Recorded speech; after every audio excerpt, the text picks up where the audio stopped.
শীতের গভীরে যখন আর্কটিকের আকাশ ২৪ ঘন্টার অন্ধকারে ডুবে থাকে, তখন এর চোখগুলো হয়ে ওঠে উজ্জ্বল নীল, যেন দুটি জীবন্ত নীলা, যা তাকে বরফ ঢাকা প্রান্তরের আবছা আলোতেও পথ দেখায়। এটি কোনো পৌরাণিক প্রাণী নয়, বরং প্রকৃতির এক অবিশ্বাস্য অভিযোজনের নিদর্শন, যার প্রতিটি শারীরিক বৈশিষ্ট্যই তৈরি হয়েছে পৃথিবীর সবচেয়ে শীতল এবং প্রতিকূল পরিবেশে টিকে থাকার জন্য। বলছি রেইনডিয়ার বা ক্যারিবুর কথা। বরফ রাজ্যের এক অদম্য অভিযাত্রী। এর বৈজ্ঞানিক নাম রাঞ্জিফার টেরান্ডাস।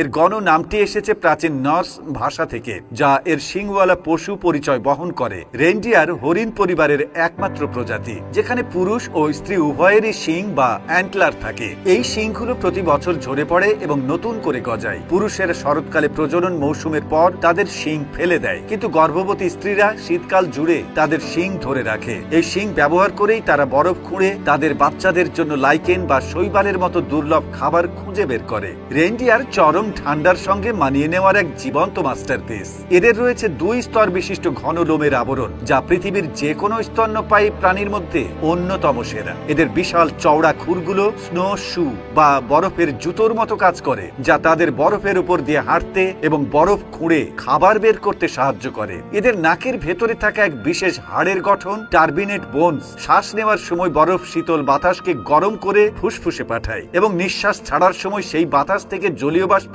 পুনরায় শোষণ করে নেয়, যা তাদের মূল্যবান শারীরিক আর্দ্রতা রক্ষা করে। তবে এদের সবচেয়ে বিস্ময়কর অভিযোজনটি হলো এদের চোখ। গ্রীষ্মের ২৪ ঘন্টার আলোয় এদের চোখের ট্যাপেডাম লুসিডাম নামক প্রতিফলনকারী স্তরটি হয়ে ওঠে সোনালী রঙের, যা অতিরিক্ত আলো প্রতিফলিত করে চোখকে রক্ষা করে। কিন্তু শীতের দীর্ঘ অন্ধকারে এই স্তরটি বদলে গিয়ে গভীর নীল বর্ণ ধারণ করে। এই নীল রংটি কম আলো প্রতিফলিত করে এবং চোখের রেটিনাকে আরো বেশি আলো শোষণ করতে সাহায্য করে, যা তাদের আবছা আলোতেও নেকড়ের মতো শিকারীদের থেকে সতর্ক থাকতে সাহায্য করে। রেইনডিয়ারের অস্তিত্ব আজ জলবায়ু পরিবর্তনের কারণে মারাত্মকভাবে বিপন্ন।